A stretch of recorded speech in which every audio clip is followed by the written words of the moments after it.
हम लोग के वीडियो बनाने का मुख्य उद्देश्य यह होता है कि जैसे हम लोग का प्रोग्राम चल रहा है आरोग्य चैरिटेबल ट्रस्ट के द्वारा कि आरोग्य हो हर घर, सारा घर स्वस्थ हो। बहुत सारे लोग जो पैसा के अभाव में इलाज नहीं करा पा रहे हैं, उसके लिए हम लोग क्या कर रहे हैं, हर सप्ताह में एक कैंप लगा रहे हैं। इस कैंप में हम सारे मरीजों का फ्री में हेल्थ चेकअप करते हैं, उनका ब्लड शुगर का जांच करते हैं, ब्लड प्रेशर की जांच करते हैं। बार बार हम इस बात को कहना चाह रहे हैं, यहाँ के लोग को समझिए इस बात को।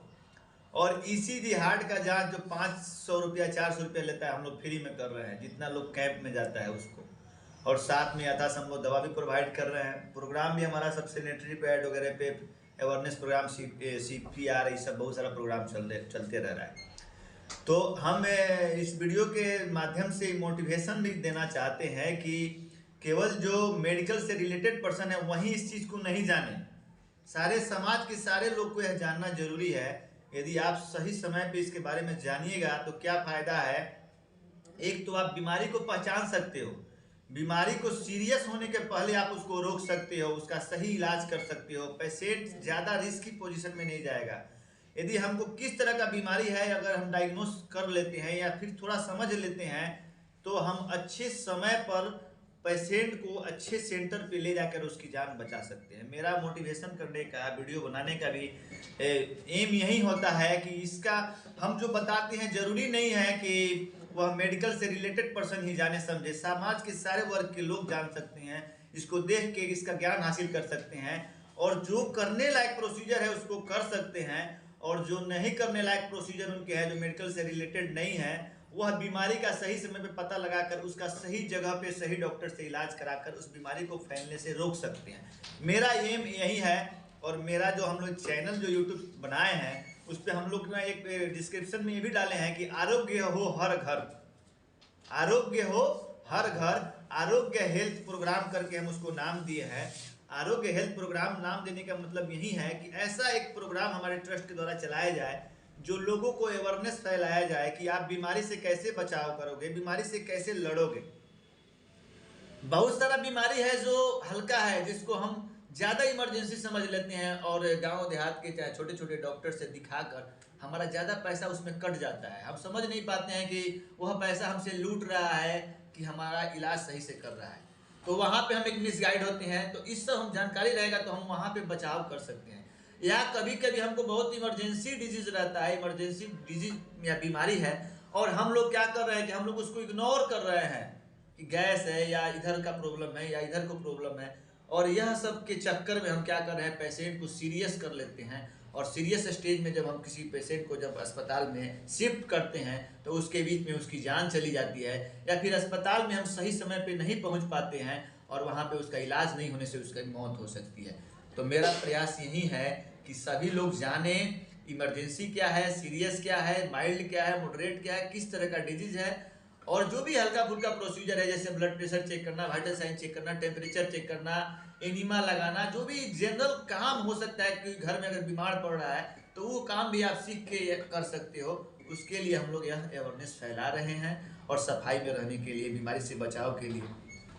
तो हमारा जो आज का टॉपिक रहेगा वह राइस ट्यूब। अब हम लोग आज का जो मेन टॉपिक है राइस ट्यूब लगाना हम समझाने जा रहे हैं। राइस ट्यूब क्या होता है?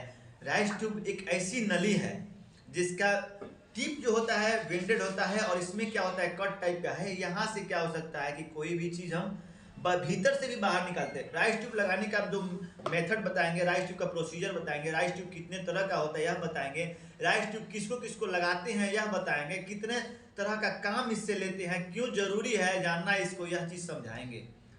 यदि कोई मरीज, दो वर्ड में बांटा गया है इसको, गैस्ट्रिक, लेवाज और गेवाज। गेवाज मतलब कि कोई चीज़ हम पेशेंट को पेट में इस पाइप के द्वारा दे रहे हैं उसको खाने के लिए या कोई प्रोसीजर के लिए, वह गेवाज है। और लेवाज मतलब कि वहाँ से ले रहे हैं, स्टोमिक से हम ले रहे हैं, बाहर निकाल रहे हैं, वह लेवाज है। दोनों का बहुत ही इंपॉर्टेंट रोल है हमारे शरीर में। यदि किसी के घर में कोई आदमी इमरजेंसी की हालत में बीमार हो जाए, सीरियस हो जाए, पैरालिसिस हो जाए, या बेड पकड़ ले और वह मुंह से खा पी नहीं सकता है, तो उसको राइस ट्यूब लगाया जाता है ताकि इस राइस ट्यूब के द्वारा इसको खाना दिया जा सके। खाना दिया जाता है इसके द्वारा, उसको क्या दिएगा, लिक्विड जितना भी सामान है पेशेंट को जिंदा रखने के लिए, जब तक वह मुंह से नहीं खाता है तो उसको हम लोग राइस ट्यूब से दे सकते हैं। तो खाने का सही तरीका मालूम होगा। अब हमको पेशेंट वहाँ हॉस्पिटल से डिस्चार्ज हो चुका है और हमको एग्जैक्ट मालूम नहीं है 2 महीना 3 महीना पेशेंट को राइस ट्यूब से ही खाना देना है। अब हम हर छोटे छोटे काम के लिए जाते हैं डॉक्टर्स के पास, वहाँ से इसको स्टाफ पैरामेडिकल या किसी स्टाफ को लाते हैं, हमारा बहुत सारा पैसा खर्च हो जाता है।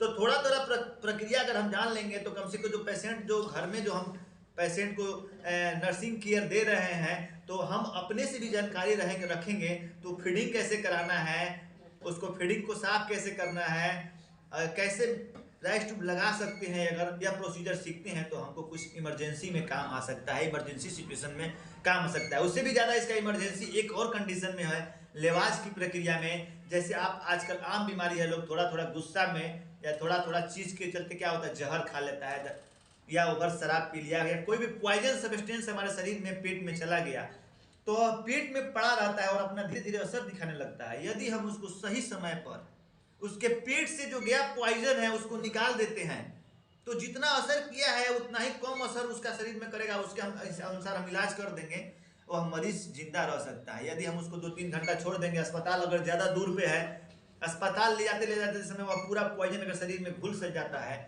तो आदमी की मृत्यु हो सकती है, उसको कोई नहीं बता सकता है। तो अगर हमको जानकारी रहेगा तो एट स्पॉट कोई अगर पॉइजन खाया या कोई जहर खाया और ऑन स्पॉट हम अगर उसका लेवास कर देते हैं, उसकी स्पीड से पूरा जितना भी पॉइजन सब्सटेंस गया है उसको हम बाहर निकाल के फेंक देते हैं तो क्या होता है कि वह बाहर निकाल के फेंक देते हैं तो क्या हो सकता है कि आदमी की जान बच सकती है। प्रपोज कर तो अब हम मानते हैं किसी गांव में है, कहीं बहुत दूर है, हमारे घर से अस्पताल बहुत दूर है, सारे लोग यह बात को समझेंगे। किसी के यहाँ अगर अस्पताल बहुत दूर है, कोई आदमी जहर खा लेता है इमरजेंसी में, जब तक हम अस्पताल ले जाएंगे तब तक पेशेंट की जान चली जाएगी।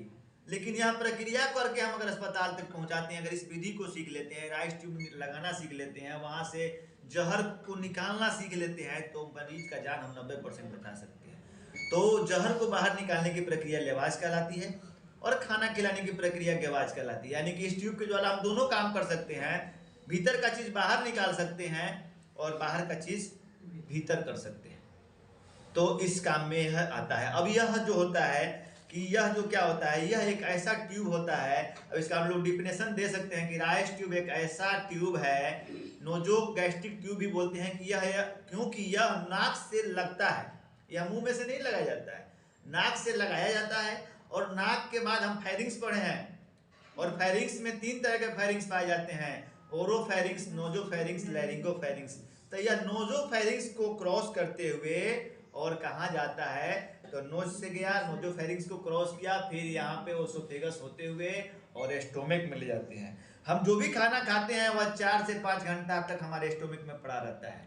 तो मेरा मोटिव क्या है कि स्टोमिक तक इस पाइप को लगाएंगे तो बाहर का चीज भीतर हमको जो खिलाना है पेशेंट को दे सकते हैं, या अगर कोई पॉइजनस सब्सटेंस से लेवाज कर सकता है तो स्टोमिक में ही पड़ा हुआ है, अभी तुरंत खाए, 10 मिनट 5 मिनट 20 मिनट पे अगर पिया खाया तो स्टोमिक में पड़ा हुआ है तो स्टोमिक से हम इसको बाहर निकाल सकते हैं।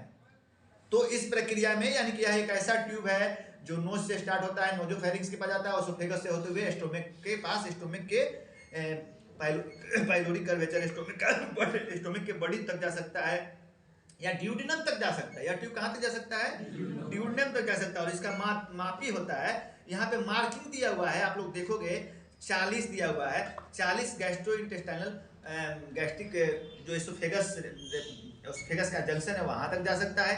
और 50 cm का जो मार्किंग है वह स्टोमिक के बॉडी, स्टोमिक में 3 पार्ट होता है ना, बॉडी, फॉन्टस और पाइलोरिक, तो बॉडी तक जा सकता है, 50 मार्किंग है। और 60 जो है वह पाइलोरिक तक जा सकता है और 70 मार्किंग है और ड्यूडेनम तक जा सकता है। यानी 70 इसका 70 तक मार्किंग होता है। और इसको लगाने का तरीका हम आपको भी बताएंगे, अभी आगे बताएंगे। इसलिए हम समझ गए कि इसका जो ट्यूब है हमको नोज से होते हुए नोजोफेरिंग्स से स्टोमिक तक जा सकता है, इसके बारे में हम लोग जान गए। अब देखिए इसका कलर कोड होता है, इसमें भी जैसे कैनुला में कलर कोड होता है तो इसमें भी कलर कोड होता है। हर कोड का, हर कलर का अलग अलग पेशेंट में अलग अलग लगाया जाता है। जैसे मानते हैं कि यदि इसका साइज 6 है तो उसका कलर क्या होगा, लाइट ग्रीन होगा। यदि कलर उसका साइज 8 है तो ब्लू होगा, 10 है तो ब्लैक होगा, 12 है तो व्हाइट होगा, 14 है तो ग्रीन होगा, 16 है तो ऑरेंज होगा, और 18 है तो रेड होगा, 20 है तो येलो होगा, 22 होगा तो वायलेट होगा, और 24 होगा तो लाइट ब्लू होगा। तो ये अलग अलग साइज का आता है।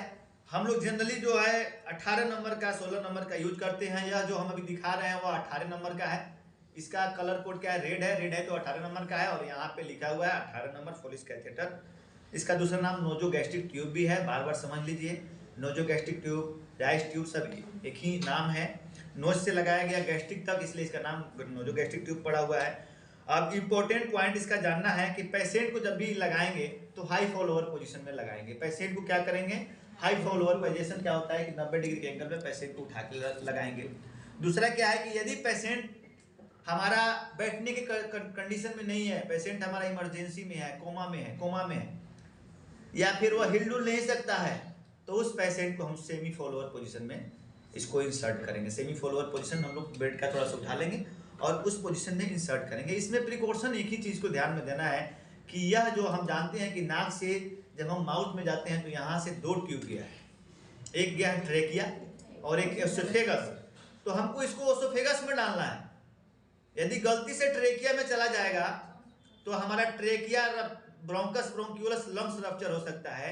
और अगर हम कोई फीडिंग मटेरियल डाल दे, अगर बिना कन्फर्म, हम बताएंगे कैसे कन्फर्म होइएगा, यदि हम कोई बिना फीडिंग मटेरियल समझे उसको, अगर इसमें हम पानी या खाना डाल दें कि अगर वो स्टोमक में नहीं गया है, अगर लंग्स में चला गया, अगर आप इसको डाल दीजिएगा तो आदमी का मृत्यु भी हो सकती है। तो पहले इसमें प्रिकॉशन भी है।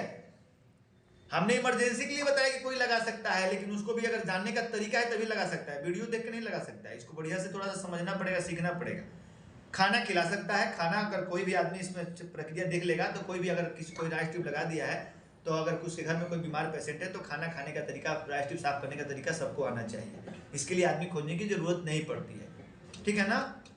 यह सब चीज़ समझना जरूरी है, और यह जितना आसान है उतना खतरनाक भी है। लेकिन अगर स्किल आपका अच्छा है, आपके पास टेक्निक है, तो इसमें कोई बड़ी बात नहीं है लगाना। और आप इसको कंफर्म हो सकते हो कि लंग्स में है कि नहीं। जब कंफर्म हो जाओगे कि स्टोमक में है तभी इसमें कुछ डालना है बाहर की चीज़ें लगाते समय में। तो यह प्रिकॉशन करना है आपको। अब दूसरा क्या है कि इसका हम लोग क्या क्या यूज कर सकते हैं। इसके द्वारा हम दवा दे सकते हैं, मेडिसिन दे सकते हैं। अगर हम राइस ट्यूब किसी को इंसर्ट किए हैं तो इसके फायदे क्या है कि इसको हम दवा दे सकते हैं। वहां से पेट में पाया जाता है, जैसे बाइल, कोई अगर बीमारी का पता लगाना है, एस पाइलोरी बैक्टीरिया है, या फिर कोई एस्पायरेट निकालना है, गैस्ट्रिक एस्पायरेट को जांच करने के लिए, कोई बीमारी उसको अल्सर पेट वगैरह का है, चाहे कोई ऐसा बीमारी है जिससे हम उसका एस्पायरेट निकाल कर, या कोई पॉइजन पिया है पोस्टमार्टम वगैरह के समय, तो उसका एस्पायरेट जो एस्पायरेट मतलब क्या है कि भीतर से जो चीज खींच कर हम लोग मेडिकल एग्जामिनेशन के लिए यूज करते हैं, उसको मेडिकल एस्पायरेट बोलते हैं। और ये वहां से हम इसको लगा के एस्पायरेट करके उसका मेडिकल जांच के लिए भेज सकते हैं। जैसे माध्यम को हाइड्रोक्लोरिक एसिड क्या, कोई ऐसा बीमारी का पता लगाना है जो भीतर से हमको निकालना है उसके लिए, तो उसके द्वारा हम एस्पायरेट करके उसको जांच कर सकते हैं। पेशेंट को जो बेहोश है, जो ओरली खाना पे है, उसको ओरली खाना खिलाना है तो उसके लिए इसका यूज करेंगे। ओरली मेडिसिन खिलाना है, दवा खिलाने के लिए भी हम इसका यूज करेंगे। आप मानते हैं कोई पेशेंट मुंह से खा पी नहीं सकता है, तो वैसे पेशेंट को हम दवा खिलाने के लिए भी इसका मेडिसिन के रूप में, इसका मेडिसिन देने के लिए, खाना खिलाने के लिए, एस्पायरेट निकालने के लिए, पॉइजन सब्सटेंस निकालने के लिए, तो यह सब हम इसका यूज बता रहे हैं। इसको हम लोग यूज कर सकते हैं। अब पॉइजन सब्सटेंस निकालने के लिए इसका यूज कर सकते हैं। दूसरा क्या है कि हम लोग बताएं कि एग्जामिनेशन के लिए इसका यूज कर सकते हैं। दूसरा क्या है कि अगर पेट में किसी को इंटेस्टाइनल ऑब्स्ट्रक्शन होता है, एक बीमारी होती है इंटेस्टाइन में, जिसमें इंटेस्टाइन में पेरिस्टाल्टिक मूवमेंट होता है, और यदि किसी कारण से जो है इंटेस्टाइन में मूवमेंट नहीं हो रहा है, और वह ऑब्स्ट्रक्शन मतलब कि उसका अतरी काम नहीं कर रहा, अतरी बन्हा गया है, अतरी में थोड़ा सा सूजन आ गया है, तो जब तक हम खाना खिलाएंगे तो उसका अतरी और फंसने का डर रहता है। तो उस प्रक्रिया में हम लोग राइस ट्यूब लगाकर उसको खाना बंद कर देते हैं पेशेंट को, और राइस ट्यूब से जो भीतर का गैस है वो निकालने का प्रयास करते हैं, और पेशेंट को केवल आईवी फ्लूइड देते हैं। तो उसके इलाज में कोई पेशेंट ऑपरेशन हुआ है किसी का, ऑपरेशन वाले पेशेंट को राइस ट्यूब लगा दिया जाता है कि भाई इसको मूवमेंट। वैसे पेशेंट जो खाने का इच्छा नहीं रखता है, कोई बूढ़ा आदमी है जो बोलता है खाने पीने खिलाइए, उसको नहीं मानता है, खाना नहीं खाता है, दवा नहीं खा रहा है, तो उसको हम लोग सपोर्ट के लिए जितना हमको उसको कैलोरी ऊर्जा की ज़रूरत है उतना डाइट के देने के लिए हम लोग राइस ट्यूब लगा देते हैं। और जब तक उसका कंडीशन सुधार नहीं होता है तो राइस ट्यूब से ही खाना, दवाई, ये सब हम लोग उसको देते रहते हैं। उसके बाद हम लोग क्या करते हैं कि अगर पेप्टिक अल्सर है, पेट में अल्सर है, तो उस कंडीशन में कोई ठंडा चीज़ हमको देना है, कोई गैस्ट्रिक ब्लीडिंग में क्या होता है कि हमको गैस्ट्रिक म्यूकोसा से ब्लीडिंग होता है, तो वहाँ पे हमको कोल्ड थेरेपी होता है, आइस कोल्ड सॉल्यूशन हम उसको पेशेंट को पिलाया जाता है। तो इसको हम लोग इसके माध्यम से वो आइस कंटेन वहाँ पे हम लोग देने का काम करते हैं। तो अब किसी का ऑपरेशन हो गया है, उसके चलते उसके पेट पर या फिर कुछ ऐसा ऑपरेशन में जिसके पेट पर दबाव नहीं पड़े, पेशेंट रिलैक्स पोजीशन में रहे, तो उसके लिए हम लोग राइस ट्यूब इंसर्ट करते हैं।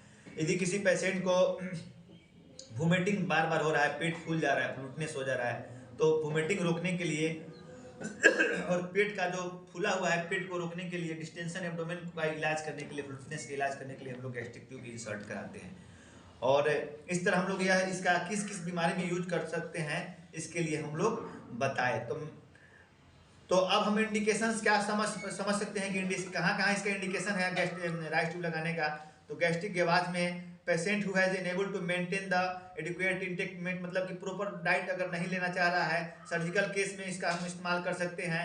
वेंटिलेटर पे जो पेशेंट है, पेशेंट वेंटिलेटर पे रहता है, मानते हैं उसका ऑक्सीजन सपोर्ट कम हो गया है, तो वेंटिलेटर एक मशीन है जो उसको ऑक्सीजन आर्टिफिशियल लंग्स का जो गैसेस एक्सचेंज होता है, लंग्स का आर्टिफिशियल लंग्स से काम करता है वेंटिलेटर पे जो पेशेंट रहता है। तो जो पेशेंट वेंटिलेटर पे है उसको भी हम लोग राइस ट्यूब से राइस ट्यूब उसको लगाएंगे। न्यूरोमस्कुलर इम्पेयरमेंट वाले पेशेंट को हम लोग लगाएंगे, इंटेस्टाइनल ऑब्स्ट्रक्शन वाले को लगाएंगे, गैस्ट्रिक लेवाज के लिए लगाएंगे, जो कोई भी सबस्टेंस बाहर निकल रहा है उसके लिए हम लोग लगाएंगे। अब हमने इतना चीज़ समझ लिया, अब कॉन्ट्रा इंडिकेशन क्या है, किस किस बीमारी में इसको नहीं लगाना है, किस किस तरह के मरीज को नहीं लगाना है। तो जो मरीज को नाक का फ्रैक्चर है, नोजल फ्रैक्चर है, उसको यह ट्यूब नहीं लगाना है। जिस पेशेंट को फेस का फ्रैक्चर है, फेस बोन फ्रैक्चर है, या फिर ओरल कैविटी में कुछ ऐसा हुआ है, उसको हम लोग इस राइस ट्यूब का नहीं यूज करेंगे वहां पे। कार्सिनोमा किसी को हुआ है, कैंसर, ओसोफेगस में, फेरिक्स में, लैरिंग्स में किसी को कैंसर हुआ है, उसको हम लोग नहीं लगाएंगे। बेस ऑफ स्कल फ्रैक्चर के केस में नहीं लगाएंगे। रिकरेंट ओसोफेगल और गैस्ट्रिक सर्जरी में किसी को कुछ दिन पहले ओसोफेगस या पेट का ऑपरेशन हुआ है 5 दिन 10 दिन पहले, तो वहां पे लगाने पे उसका फिर से ब्लीडिंग हो सकता है, वहाँ पे रप्चर हो सकता है, इसलिए वहाँ पे नहीं लगाएंगे। और यह बड़ी स्मार्टली प्रक्रिया है, वो हम लगाने का अभी समझाएंगे, अभी हम इसके बारे में बता रहे हैं। अब कॉम्प्लिकेशन क्या होता है, हर चीज़ का कॉम्प्लिकेशन होता है। यदि हम किसी को राइस ट्यूब लगा रहे हैं तो उससे क्या क्या खतरा हो सकता है, क्या क्या नुकसान हो सकता है।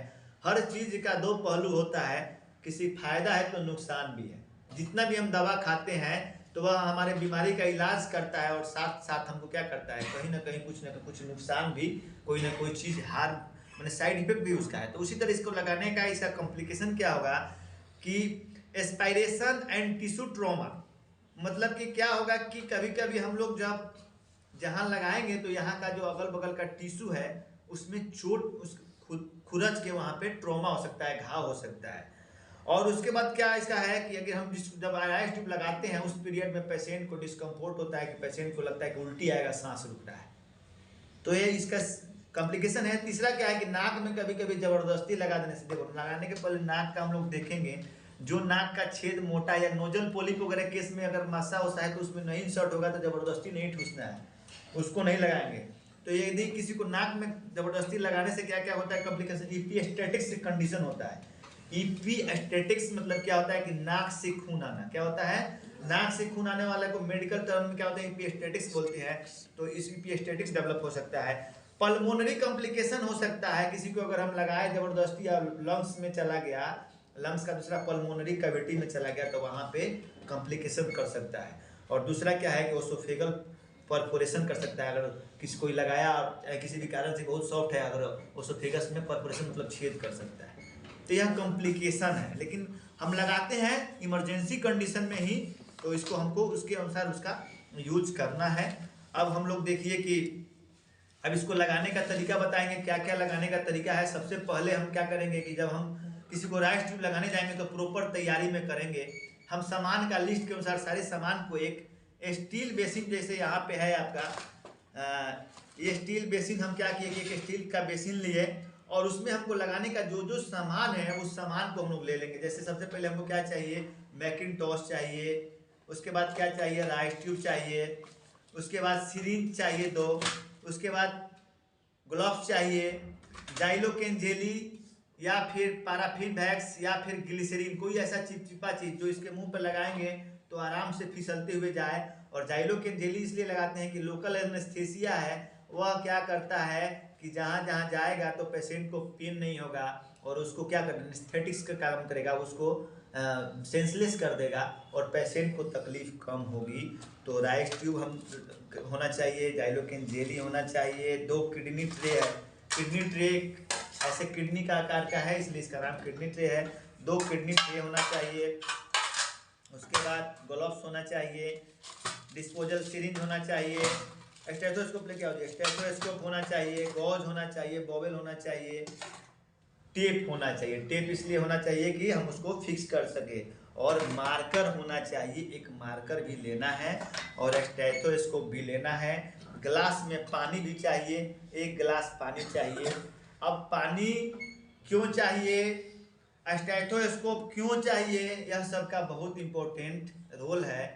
क्योंकि एक चीज़ हम अभी विधि बताने के पहले शॉर्ट बता देंगे कि यदि हमारा लंग्स में जाएगा, अब इसको हम इंसर्ट अगर कर दिए, यदि लंग्स में जाएगा, इसको पानी में छुआएंगे लगाएंगे तो क्या होगा, लंग्स का काम क्या करना है, ऑक्सीजन को लेना, CO2 को छोड़ना। तब बुलबुला अगर पानी में आने लगे तो यानी कि वो लंग्स में चला गया है।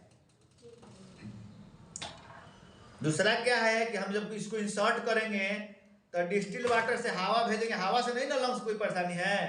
यहाँ पे हम लोग क्या करेंगे, हवा मारेंगे, पानी नहीं मारेंगे, यही लगा हुआ है। यहाँ पे जेफाइड प्रोसेस जो होता है, यहाँ पे हम यहाँ पे स्टेथो रखेंगे, और जैसे इसको मारेंगे तैसे यहाँ पे जो हियर है वो यहाँ पे स्टेथोस्कोप के पास फील होगा। 2 चीज समझ गए, 2 चीज से हम पता लगा सकते हैं कि हमारा राइस ट्यूब सही जगह पे गया है कि नहीं गया है। यही मेन चीज है, इसी को समझना है। लेकिन जो रेगुलर लगाता है उसको प्रैक्टिस हो जाता है, उसको कोई दिक्कत नहीं है। अब हम इसको लगाने का प्रोसीजर, नापने का प्रोसीजर जो है वह हम बताएंगे। देखिए, अब राइस ट्यूब लगाने की विधि जो हम लोग समझेंगे, बहुत ही अच्छी तरह से समझिएगा, बहुत जरूरी है। जो विधि पेट में खाना पहुंचाने के लिए है, गैस्ट्रिक गेवाज के लिए है, वही प्रक्रिया लेवाज के लिए भी है। लगाने का विधि सेम है। एक में पिलाते हैं, खाना खिलाते हैं, उसको गेवाज बोलते हैं, निकालेंगे उसको लेवाज करेंगे। तो जहर वाले पेशेंट को भी निकालना है तो अभी बताएंगे, गेवाज की प्रक्रिया ही बताएंगे, पहले लगाने की प्रक्रिया को समझ रहे हैं। सामान का लिस्ट देख लिए, क्या क्या सामान चाहिए। अब पेशेंट को कैसे लगाएंगे यह समझना जरूरी है। सबसे पहले हम जाएंगे तो यदि हमको राइस ट्यूब लगाने की प्रक्रिया करना है, डॉक्टर का आदेश या कभी जरूरी है या फिर लेवाज करने की ज़रूरत है, तो हम लोग पेशेंट के पास जाएंगे। पेशेंट अगर होश में है तो पेशेंट को बोलेंगे कि अरे भाई, आपको ज़्यादा कोई तकलीफ की बात नहीं है, मैं एक छोटी प्रक्रिया है, आपकी नाक में एक ट्यूब डाल रहा हूँ जिससे आप जल्द ही स्वस्थ हो जाइएगा। पेशेंट को यह बोलना है या पेशेंट को, गार्जियन को प्रोसीजर समझाना है कि एक छोटा सा ट्यूब है जो आपके पेट तक जाएगा, इसमें कोई विशेष दर्द नहीं होता है। इसका फायदा यह होगा कि यदि आप जहर खाए हुए हैं या कोई जहरीला पदार्थ है, वह सब हम निकाल देंगे, आप स्वस्थ हो जाइएगा। यदि खाना खिलाने के लिए, गेवास के लिए लगा रहे हैं, तो उसको समझाएंगे कि जो आपको खाना खाने में, निगलने में तकलीफ हो रहा है, ज़्यादा मेहनत करना पड़े या जो भी प्रॉब्लम हो रहा है, हम इस ट्यूब को एक बार लगा देंगे। एक बार लगाने में जो हल्का फुल्का दर्द हो, इसके बाद आराम से आप 24 घंटा में जो खाना पीना चाहे वह खाना पीना आप खा सकते हैं इस ट्यूब के माध्यम से। आपको कोई ना मुंह चलाने की जरूरत है, ना कोई कष्ट की जरूरत है। बैठे बैठे आपको डायरेक्ट घटाघट पेट में इंसर्ट हो जाएगा। अब देखिए कि इसमें जब हम खाना पेशेंट को खिलाते हैं तो 2-3 चीज अभी आया दिमाग में, बोल दे रहे हैं कि पेशेंट को जो खाना खिलाएंगे या पिलाएंगे तो इस ट्यूब में जो जाने वाला चीज है वही चीज लिक्विड में घोल कर खिलाएंगे। अब भात वगैरह चाहे कोई मोटा मोटा चीज खिलाओगे तो यह ट्यूब जाम हो जाएगा, फिर निकालना पड़ेगा, फिर लगाना पड़ेगा। तो जनरली ओरली और जेली टाइप का फूड ही खिलाते हैं इसमें। दूसरा चीज की जो भी हम खाना खिला रहे हैं, इतना मालूम होना चाहिए कि उसका जो टेम्परेचर होना चाहिए वह हमारे बॉडी टेम्परेचर के बराबर होना चाहिए। यानी हमारे बॉडी का टेम्परेचर 37 डिग्री होता है, तो 37 डिग्री ही होना चाहिए। आप किसी को 100 डिग्री या आसपास से गुबला हुआ कोई गर्म खाना है, आप सर पाइप से डाल लें, डाल दो, उसका स्टोमक जल जाए। तो वह चीज पे ध्यान देना है कि बॉडी टेम्परेचर को मेंटेन करते हुए जब खाना ठंडा हो जाए तभी इसमें डालना है। ज्यादा उबला डालेंगे तो यह गल के आधा पेटे में रह जाएगा, फिर ऑपरेशन करके निकालना पड़ेगा। तो यह चीज सब पे प्रिकॉशन लेना है। अब लगाने की प्रक्रिया है तो सबसे पहले हम क्या करेंगे, पेशेंट को समझा दिए। अब सामान का सारा लिस्ट बन गया, सामान का सारा लिस्ट हमने बना दिया। अब हम क्या करेंगे, पेशेंट को सबसे पहले अपना हैंड वॉश करेंगे। कोई भी प्रोसीजर पूरा करना है तो हम उसके पहले हैंड वॉश करना है।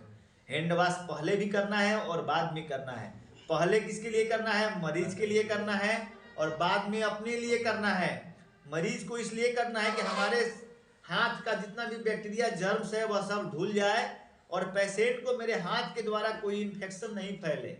और बाद में प्रक्रिया इसलिए करेंगे कि पेशेंट से जो इन्फेक्शन हमारे हाथ में लगा है, जो भी लार्वा, गैस्ट्रिक, लेवाज, गेवाज में जो भी लगा है, जो भी प्रोसीजर कर रहे हैं, अगर हमारे हाथ का कहीं भी पड़ा हुआ है, ग्लव्स तो पहने हुए हैं लेकिन फिर भी वह हैंड वॉश करेंगे। अगर थोड़ा सा भी कहीं छिटका उटका पड़ा है तो वह हमको उससे बीमारी नहीं फैले। तो अपना सुरक्षा को ध्यान में रखते हुए मरीज का भी सुरक्षा करना है। अब बहुत ही सिंपल विधि में, बहुत आसान तरीका में बताएंगे कि कैसे लगाना है। अब देखिए, सबसे पहले लगाने का तरीका जो क्या होना चाहिए कि हम पहले इसको आपको नापना सिखाते हैं, एक मेथड बताते हैं, सिंपल मेथड कि कोई भी कैसे लगा सकता है। तो कहाँ तक लगाना है, अब मानते हैं किसी को मालूम ही नहीं है, कोई इतना ही लगाया तो जाकर लंग्स में लगा दिया। अब इतना क्या तो लंग्स से ट्रेकिया तक गया, उससे फिर यहाँ से सरकने का चांस है। अब कोई इतना ही लगाया, उसको यहाँ पहुँच ही नहीं पा रहा है। अब औधे पे रह गया तो कैसे मालूम चलेगा कि स्टोमक में हवा भरेगा चाहे किसी चीज़ से। कोई बीच स्टोमक तक लगा दिया। तो एक सिंपल सा, हर आदमी के शरीर में मार्किंग तो यहाँ रहता है, एवरेज मार्किंग है, लेकिन हर आदमी का शरीर लंबाई चौड़ाई के अनुसार अलग होता है। अब देखिए, इसको लगाने का सबसे सिंपल क्या है, वो मन तुम पर लगाएंगे। नापना सिखा रहे हैं। देखिए, नाक से पकड़ना है, कान के पास जाना है। नाक से पकड़ना है, कान के पास, ईयर लोब के पास जाना है। कहाँ जाना है, ईयर लोब। ईयर लोब से हमको कहाँ तक आना है, जेफाइड प्रोसेस यहाँ पे होता है ना। अब देखिए, यहाँ पे इसका 50 के नीचे आ रहा है, यहाँ पे ठीक है ना। अब हम इसको क्या करेंगे, मार्कर से। अब सब हमको स्टेरलाइज चाहिए, मार्कर भी कर रहे हैं तो स्टेरलाइज चाहिए, न तो आप एक अंदाज कर लीजिए, या टेप, स्टेरलाइज टेप साट लीजिएगा। टेप भी साट के मार्क कर सकते हो। यानी हमको नाक में यहीं तक आगे बढ़ना है। कहाँ तक बढ़ना है, जितना हम नापे यहीं तक आगे बढ़ेंगे, इससे आगे हमको नहीं बढ़ना है। कैसे नापे समझ लो फिर से एक बार। नोस्ट्रिल से स्टार्ट किए, ईयर लोब ले गए। क्या किए, यहाँ से देखो, नोस्ट्रिल से स्टार्ट किए, ईयर लोब ले गए। ईयर लोब से क्या किए, ऐसे खींच, ऐसे लेके आए। जेफाइड प्रोसेस होता है यहाँ पे पेट में, और यहाँ पे हम लोग यहाँ तक नाप लिया और यहाँ पे मार्किंग कर लिए। 50 के आगे मार्किंग आया, किसी का 60 आएगा, किसी का 55 आएगा, किसी का 50 आएगा। लंबाई चौड़ाई इसके अनुसार घटते बढ़ते रहता है। दूसरा क्या प्रिकॉशन लेना है, अब यहाँ पे हम टेप लगा के सेट हो गए कि हमको यहाँ पे यहीं तक इंसर्ट कराना है, या हल्का टेप से भी हम मार्किंग कर सकते हैं कि हमको यहीं तक लगा के आगे बढ़ना है। ठीक है ना। अब देखिए, सबसे बड़ी चीज़ क्या है कि अब लगा रहे हैं पेशेंट को सेमी फॉलोअर पोजीशन में। सेमी फॉलोअर पोजीशन ऐसे हो गया, और नहीं, हाई फॉलोअर पोजीशन में। पहले आगे पेशेंट कोमा में है या उठ नहीं सकता है, उसको सेमी फॉलोअर पोजीशन में ले जाएंगे। हमको इस बात का ध्यान रखना है कि ट्रेकिया में नहीं जाना चाहिए, ओसोफेगस में जाना चाहिए। अब हमने पेशेंट को प्रोसीजर समझा दिया, हैंड वॉश कर लिया। अब हमने क्या किया, मानते हैं कि ग्लोव्स का हम लोग अपने सेफ्टी के लिए, पेशेंट के सेफ्टी के लिए क्या कर रहे हैं, ग्लोव्स का यूज कर रहे हैं। क्या कर रहे हैं, ग्लोव्स का यूज कर रहे हैं।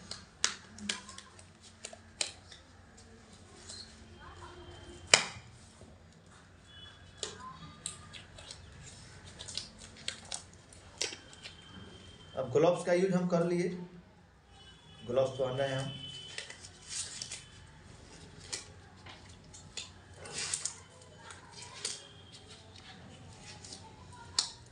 अब एक चीज का ध्यान देखेंगे कि उसी नाक में लगाएंगे जिस नाक का छेद मोटा हो। देख लेंगे कौन नाक का छेद मोटा है, उस नाक में लगाएंगे। और लगाने के पहले पेशेंट को क्या करेंगे, मैकिंटॉस एक लगा देंगे कि जो भी चीज है गिरेगा। जैसे हजामत बनाता है वैसे ही हम लोग इसका भी एक मैकिंटॉस, साफ मैकिंटॉस लगाए। अब देखिए, अब हम डायलोकेन जेली से क्या करेंगे, इसके टिप पर। अब यहाँ पे देखिए टिप कटा हुआ है, इससे बाहर भीतर भी सामान जाएगा और भीतर का कुछ आना होगा तो इसी रास्ता से आएगा। तो अब हम डायलोकेन जेली कहाँ तक लगाएंगे, तो यहाँ तक लगाएंगे। अब यहाँ तक हम लोग डायलोकेन जेली को लगा दिए ऐसे, ठीक है ना। यह क्या करेगा, लोकल एनेस्थीसिया का काम करेगा। अब पेशेंट को हम लोग क्या करेंगे, एकदम आराम से बोल देंगे और ऐसे कहेंगे कीजिए। ऐसे थोड़ा सा सर झुका देंगे तो क्या पसीने एकदम हो जाएंगे। और पेशेंट को बोलेंगे, यदि पेशेंट होश में है, कि हम जब लगाएंगे तो आपको थोड़ा सा खांसी या फिर सांस फूलने जैसी या उल्टी ऐसा आएगा, इसके आप घबराना नहीं है। और आपको अपना मुंह चलाते रहना है। क्या करना है, जैसे आप खाना खाते हैं तो मुंह चलाने से क्या होगा कि हमारा ओसोफेगस का मुंह खुल जाएगा, एपिग्लोटिस वहां से हटेगा और ओसोफेगस में जाने का क्लियर रास्ता रहेगा। तो यह प्रक्रिया हम क्या करेंगे, फिर जिस नोज में रखा हुआ है आराम से स्मार्टली क्या करेंगे, इसको हम लोग इंसर्ट करते जाएंगे।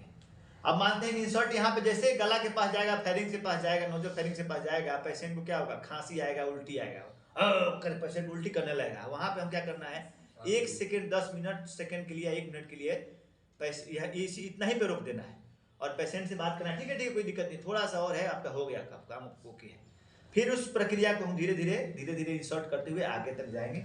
अब मानते हैं कि इनका हमको 50 तक लगाना है, यहाँ तक लगाना है। अब यहाँ तक इनका हमको लग गया और यह हमको कैसे इससे थ्रू आता है, तो हमको यह यहाँ तक आ गया। अब हमको चेक करना है कि पेशेंट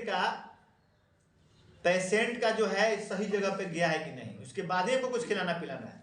तो उसके लिए हम लोग क्या करेंगे, पेशेंट को सही जगह पे गया है कि नहीं, हम जो यहाँ पानी रखे हुए हैं उस पानी में हमको इसको लगाएंगे। यदि इसमें बुलबुला आ रहा है तो तुरंत इमीडिएटली जल्दी निकाल लेंगे। आप पेशेंट को बोलने के लिए भी कहेंगे, पेशेंट को बोलेंगे कि आप बोलिए आप नाम क्या है, तो पेशेंट बोलेगा कुछ नहीं बोल सकता है, तो ट्रेकिया में जाके तो बोली नहीं निकलेगा, नहीं तो बोल सकता है। तो यह प्रक्रिया एक हो गया। दूसरा क्या है कि अगर इसमें लगाए और यहाँ से पीला पीला गैस्ट्रिक जूस या फिर बाइल आने लगा, तभी समझेंगे कि हाँ भाई पेट में गया, तभी वहां से बाइल आ रहा है। 2 चीज हो गया समझने का, बाइल आ रहा है, फिर आपको क्या आ रहा है कि बुलबुला नहीं आ रहा है। अब एक और कन्फर्म करना है, तो क्या करेंगे, हम स्टेथोस्कोप उठाएंगे और स्टेथोस्कोप को हम लोग क्या करेंगे, कान में लगाएंगे, ऑन है कि नहीं ऑन है। और उसके बाद क्या करेंगे, हम सिरिंज लेंगे और सिरिंज से क्या करेंगे, इसमें एयर डालेंगे और हम इसका डेफर्ड प्रोसेस जो है यहाँ पे हम स्टेथो लगाएंगे और हम कॉन्सेंट्रेट के साथ सुनेंगे। जैसे हम मारेंगे वो आवाज हमको यहाँ से मारेंगे, जैसे मुंह से खाते हैं नस से निकल जाता है, वैसे यहाँ से मारेंगे तो यहाँ पे आवाज आएगा। यानी यहाँ पे आवाज आ गया, यानी कि हम 100% कन्फर्म हो गए, चलो भाई हमारा काम ओके है। उसके बाद हम लोग क्या करेंगे, इसको हम लोग टेप से, पेपर टेप से इसको फिक्स कर देंगे। क्या करेंगे कि बार बार नहीं निकले, इसको फिक्स करके जाम कर देंगे हम लोग। और फिक्स करने के बाद जो भी हमको देना है पेशेंट को, इससे हम लोग आता है इसका फीडिंग ट्यूब, और फीडिंग ट्यूब से पानी देना है, तो इसमें हम पानी डालेंगे। दाल देना है, दाल डालेंगे, दूध देना है, दूध डालेंगे, दवा खिलाना है, दवा को घोल के पिलाएंगे, टैबलेट्स खिलाना है, टैबलेट्स को फोड़ के खिलाएंगे। जितना चीज हमको यूज करना है पेशेंट का डॉक्टर के परामर्श के अनुसार, उतना चीज हम दे सकते हैं। यह तो खिलाने के लिए हो गया। अब किसी को निकालना है, जहर खा लिया है, पेशेंट जा रहा है, पेशेंट का किडनी भड़ाक होने वाला है, तो भड़ाक से बचाने के लिए हम लोग क्या करेंगे, इसको जल्दी जल्दी भड़ाक करेंगे। जल्दी से इसको हम लोग लगा दिए, फिर वही प्रक्रिया है, यहाँ से यहाँ तक लगा दिए और लगाने के बाद इसको तुरंत क्या किए, टेप किए, इसको पेशेंट को क्या किए, टेप किए, पेशेंट को सुलाए। अब इसमें हम क्या करेंगे, उसमें हम लोग क्या कर रहे थे, इधर से खिला रहे थे, लेकिन उधर से निकालने के लिए जैसे पॉइजनस सब्सटेंस है तो हमको ऐसे नहीं निकलेगा, उसको स्टोमक वॉश करना पड़ेगा। वो स्टोमक वॉश हम कथी से करेंगे, तो नॉर्मल सलाइन से। क्या करेंगे, आधा किलोमीटर नहीं, आधा लीटर नॉर्मल सलाइन लेंगे। नॉर्मल सलाइन होता है, पानी का बोतल होता है, उसका नॉर्मल पानी होता है। पड़ाक क्या करेंगे, इसमें डाल देंगे, पेशेंट को सुला देंगे। बट इसमें क्या करेंगे, नॉर्मल सलाइन डालेंगे, पहले आधा लीटर धीरे धीरे डालेंगे। इधर से जा रहा है पानी उसके पेट में, आधा लीटर पानी 200-300 ml 400 ml डालेंगे और फिर उसके बाद उसको खींच के निकालेंगे। पानी गया तो क्या होगा, जो उसका सॉलिड मटेरियल है, जो भी पॉइजनस सब्सटेंस है, घुल गया, और फिर तुरंत निकाल के उसको एक हम पोर्ट में रखेंगे। एग्जामिनेशन के लिए भी जा सकता है और उसको एक पोर्ट में रख के फेंकवा भी सकते हैं। पड़ाक खींच रहे हैं, निकालना है, खींच रहे हैं, निकालना है, खींच रहे हैं, निकालना है। ऐसे कर करके 3 लीटर 4 लीटर 5 को 6 को एनएस डाल देना है उसके पेट में। एक ही बार नहीं डालना है, निकालना है, डालना है, निकालना, डालना है। जितना पेट में गया है, स्टोमक में जितना इधर उधर साटा फाटा सब है, यदि हम विदिन 5 से 10 मिनट में किसी खाया हुआ घर में कोई इमरजेंसी पड़ गया, अगर उसका निकाल लेते हैं तो 90% बचने का चांस है, एकदम 100%, 90% बच जाएगा। थोड़ा सा दवा और चलेगा, डॉक्टर पास जाएगा, वो खतरा से बाहर। लेकिन यदि आधा घंटा लेट हो गया, पूरा फैल गया, पूरा ऑर्गेन्स में फैल गया, पूरा भेलाई के द्वारा एब्जॉर्ब हो गया, स्मॉल इंटेस्टाइन के द्वारा पूरा ब्लड सर्कुलेशन में जब चला गया, भेलाई क्या करता है, एब्जॉर्ब करके कहाँ ले जाता है, वो तो नहीं चिंता है खराब है कि फायदा है।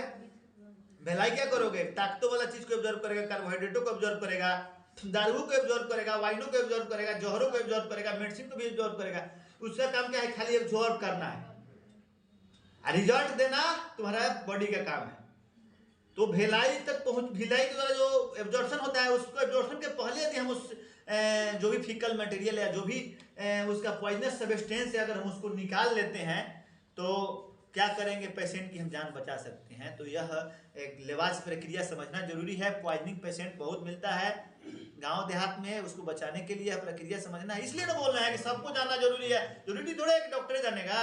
अब गांव में कोई 2-4 आदमी जान गया तो प्रक्रिया कर सकता है, आदमी तो मरिए रहा है उस प्रक्रिया में। लेकिन इसके लिए स्पॉट होना जरूरी है, थोड़ा सा स्किल की जरूरत है, स्किल करना पड़ेगा थोड़ा सा इसके लिए। लेकिन खाना खिलाने का सब तो, और सब फीडिंग देना, मेडिसिन देना, इसके लिए तो अगर कोई लगा देता है तो आप जान सकते हैं।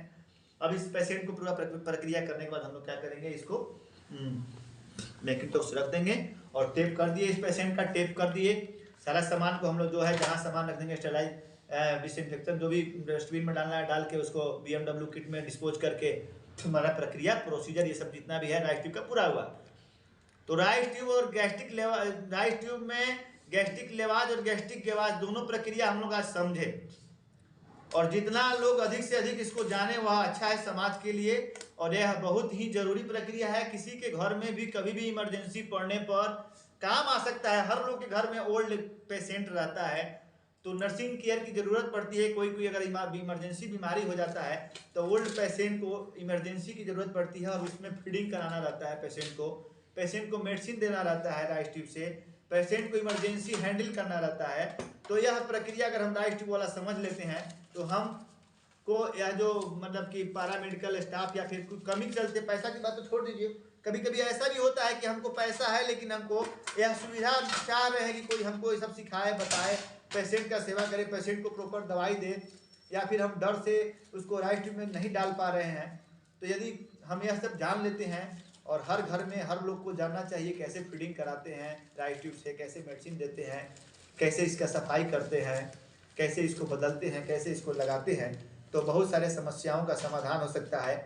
और भारत देश जो है एक अच्छे स्वास्थ्य सुविधा पर खड़ा हो सकता है। सारी सुविधाएं सरकार के द्वारा प्रोवाइड नहीं हो सकती है, सरकार प्रयास कर रही है और हम लोग को भी प्रयास करना है, लोग को जागरूक करना है और अपने को जागरूक करना है, अपने को अपना स्किल को इतना डेवलप करना है कि आप सब जनरल जितना भी काम है वो कर सकते हो। इस स्किल को डेवलप करना है और समाज में जितने भी लोग आप लोग से जुड़ रहे हैं आप सभी लोग को बताइए, सभी लोग को सिखाइए, सभी लोग को आगे बढ़ाइए। गुण बांटने से बढ़ता है, भीतर रखने से नहीं होता है कि हम अगर जानते हैं तो कोई सीख लेगा तो हमारे पास नहीं आएगा, हमारा पैसा का आमदनी कम हो जाएगा। समाज सेवा के भाव से आप जितना में बांट सकते हो बांटो, 1000, 10,000, 50,000, लाख, 10 लाख, 1 करोड़, 2 करोड़, 50 करोड़, सारे लोग में फैलाओ जो भी चीज़ जानते हो। तो जानकारी जो है, स्किल जो है बांटने से बढ़ता है और समाज को इससे फायदा होना चाहिए। जय हिंद, जय भारत। चलिए।